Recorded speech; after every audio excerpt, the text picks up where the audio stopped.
Hello friends, నేను రాజు గారు. YCP target TDP కాదు, జనసేన. పవన్ కళ్యాణే వైసీపీ ప్రధాన శత్రువు.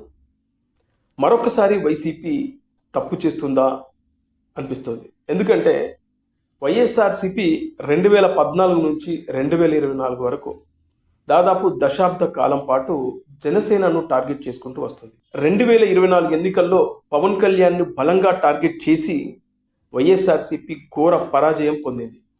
అయినా కూడా వైఎస్ఆర్సీపీకి ఇప్పటికీ జ్ఞానోదయం అవ్వట్లేదు. ఇంత జరిగినా కూడా మళ్ళీ పవన్ కళ్యాణ్నే టార్గెట్ చేస్తూ తప్పిదం చేస్తుంది వైఎస్ఆర్సీపీ.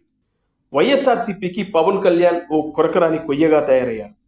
2014 ఎన్నికల్లో బీజేపీ తెలుగుదేశం పార్టీ జత కడితే వీళ్లకు బయట నుండి మద్దతు తెలిపి ఆ రోజున వైఎస్ఆర్సీపీ 67 స్థానాలకు పరిమితం కావడానికి పవన్ కళ్యాణే ప్రధాన కారణమని వైఎస్ఆర్సీపీకి బాగా తెలుసు.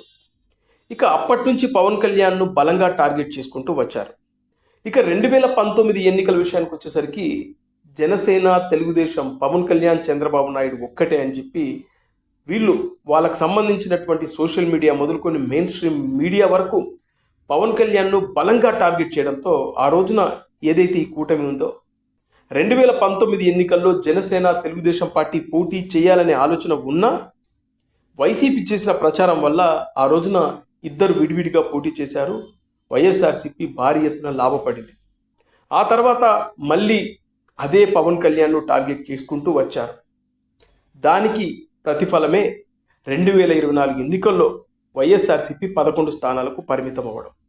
ఆ రోజున 2019 నుంచి 24 వరకు పవన్ కళ్యాణ్ గనక టార్గెట్ చేయకుండా, మరీ ముఖ్యంగా వ్యక్తిగత జీవితాన్ని టార్గెట్ చేయకుండా, పదే పదే ఆయన పెళ్లిళ్ళ గురించి మాట్లాడకుండా, ముఖ్యంగా జగన్మోహన్ రెడ్డి లాంటి ఒక స్థాయి ఉన్న వ్యక్తి, ముఖ్యమంత్రి స్థాయి ఉన్న వ్యక్తి కూడా పవన్ కళ్యాణ్ వ్యక్తిగత జీవితం గురించి, పెళ్లిళ్ళ గురించి మాట్లాడడం అతిపెద్ద తప్పిదం అయ్యింది ఆ రోజున. అందుకే జనాలు వైఎస్ఆర్సీపీని 11 స్థానాలకు పరిమితం చేశారు. ఇదంతా అయిపోయిన చరిత్ర. మరి రేపటి భవిష్యత్తు ఏంటిది? 2029లోనా, లేదంటే దానికి ముందు 2028లోనా జమిలీ ఎన్నికలు అయితే కంపల్సరీ వస్తాయి. వచ్చినప్పుడు పరిస్థితి ఏంటి? వైఎస్ఆర్సీపీ మళ్ళీ అదే పవన్ కళ్యాణ్ను టార్గెట్ చేసుకుంటూ వస్తే వీళ్ళ పరిస్థితి ఏంటి? ఇప్పటికైతే వైఎస్ఆర్సీపీ తరహా చూస్తూ ఉంటే పవన్ కళ్యాణ్నే బలంగా టార్గెట్ చేసుకుంటూ వస్తుంది. ఎందుకంటే వాళ్లకు పవన్ కళ్యాణే ప్రధాన శత్రువుగా కనబడుతున్నాడు. వీళ్ళు టీడీపీని పక్కన పెట్టేశారు, పవన్నే టార్గెట్ చేసుకుంటూ వస్తున్నారు. దానికి ఈ మధ్య కాలంలో చూస్తే చాలా బెస్ట్ ఎగ్జాంపుల్స్ ఉన్నాయి. ఆంధ్రప్రదేశ్లో ఎక్కడ ఏం జరిగినా డిప్యూటీ సీఎం పవన్ కళ్యాణ్నే టార్గెట్ చేస్తున్నారు వైఎస్ఆర్సీపీకి సంబంధించిన శ్రేణులు. ముఖ్యంగా పవన్ కళ్యాణ్ ఏం చేస్తున్నాడు? పీపీపీ విధానంలో మెడికల్ కాలేజీలను డెవలప్ చేయాలని చెప్పేసి ఆంధ్రప్రదేశ్ గవర్నమెంట్ ఒక ఆలోచన చేస్తే దానికి టార్గెట్ పవన్ కళ్యాణ్ అయ్యారు.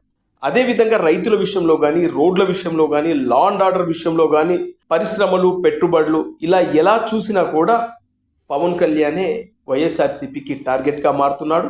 పవన్ కళ్యాణ్నే వీళ్ళు విమర్శిస్తూ ఉన్నారు. ఎక్కడ కూడా చంద్రబాబు నాయుడు గారిని కానీ, అదేవిధంగా నారా లోకేష్ని కానీ బలంగా వాళ్ళు విమర్శించడం లేదు. దీన్ని బట్టి మనకు అర్థమయ్యేది ఏంటంటే పవన్ కళ్యాణే వీళ్ళకు ప్రధాన శత్రువు అని మనకు అర్థమవుతుంది.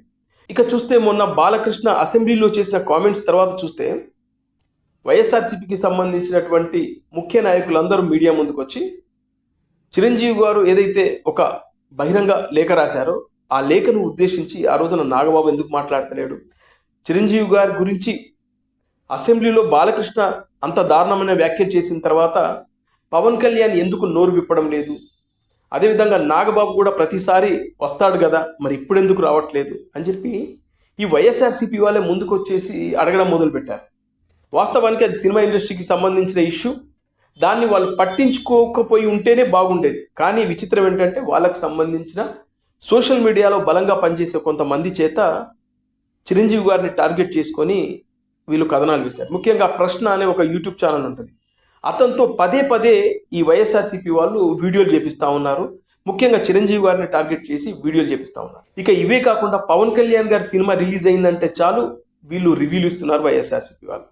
చూస్తే ఈ ఎలక్షన్ తర్వాత వచ్చిన సినిమా హరిహర వీరమల్, ఈ సినిమా విషయంలో కూడా అంబటి రాంబాబు లాంటి వాళ్ళు కానీ, వైఎస్ఆర్సీపీకి సంబంధించి సోషల్ మీడియాలో ఎక్కువగా మాట్లాడే కొంతమంది ఎన్ఆర్ఐలు కానీ మిగతా కొంతమంది అందరూ కూడా ఈ హరిహర వీరమల్లుకు సంబంధించిన రివ్యూలు చెప్పడం మనం చూసాం. సరే, వీళ్ళు మిగతా సినిమాలకు సంబంధించినటువంటి రివ్యూలు కూడా చెప్తున్నారంటే కాదు. Only Pawan Kalyan cinema release అయిందంటే చాలు, లేదంటే చిరంజీవి గారి సినిమా రిలీజ్ అయిందంటే చాలు, లేదంటే రామ్ చరణ్ సినిమా రిలీజ్ అయిందంటే చాలు వీళ్ళు రివ్యూలు చెప్తారు. దీన్ని బట్టి మనకు అర్థమయ్యేది ఏంటంటే బలంగా వీళ్ళు మెగా ఫ్యామిలీని టార్గెట్ చేసుకుంటున్నారు, అందులో పవన్ కళ్యాణ్ గారిని టార్గెట్ చేస్తున్నారు. అలా పవన్ కళ్యాణ్ గారి భుజం మీద గన్ పెట్టి మెగా ఫ్యామిలీకి సంబంధించినటువంటి సినిమాలను పేల్చేస్తున్నారు. అలా చూస్తే ఇప్పుడు వచ్చిన ఓజీ సినిమా ఎంత పెద్ద హిట్ అయింది, ఎంత పెద్ద బ్లాక్ బస్టర్ అయినా కూడా అది కలెక్షన్స్ రాలేదు. మొన్నటి వరకు ఏంటంటే సినిమా బాగలేదు, ఈ సినిమా వేస్ట్ అని చెప్పేసి మాట్లాడిన ఆ నోట్లతోనే ఇప్పుడు ఏమంటున్నారు, సినిమా బాగానే ఉంది కానీ ఆ సినిమాకు కలెక్షన్స్ రావట్లేదు అని చెప్పేసి వీళ్ళకి సంబంధించి అనుకూలంగా మాట్లాడే వాళ్ళతో పాటు అంబటి రాంబాబు లాంటి వాళ్ళు కానీ, అదేవిధంగా కొంతమంది వైఎస్ఆర్సీపీకి సంబంధించి మంత్రులుగా ఎమ్మెల్యేలుగా పనిచేసిన వాళ్ళు కూడా పవన్ కళ్యాణ్ ఓజీ సినిమాని టార్గెట్ చేసుకొని సినిమా కలెక్షన్స్ లేవు, సినిమా బాగానే ఉంది, నిర్మాత నష్టాల్లో ఉన్నాడంటూ వీళ్ళు ఉన్నట్టు నుంచి పదే పదే కథనాలు వేస్తున్నారు. వీటన్నిటిని బట్టి చూస్తూ ఉంటే మనకు స్పష్టంగా అర్థమైంది ఏంటంటే వీళ్ళు టీడీపీని పెద్దగా పరిగణలోకి తీసుకోవట్లేదు.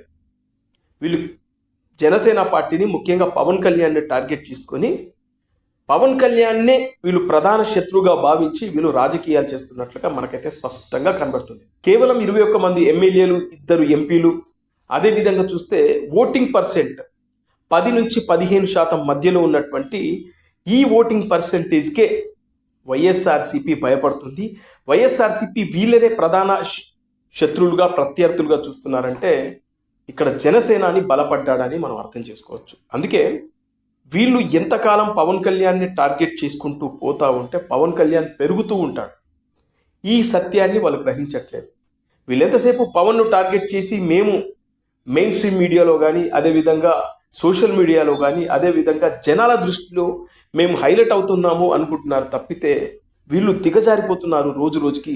వైఎస్ఆర్సీపీ ఇంకా కిందికి జారిపోతుందనే విషయాన్ని వైఎస్ఆర్సీపీ శ్రేణులు గ్రహించకపోవడం అనేది చాలా చాలా ఆశ్చర్యకరం.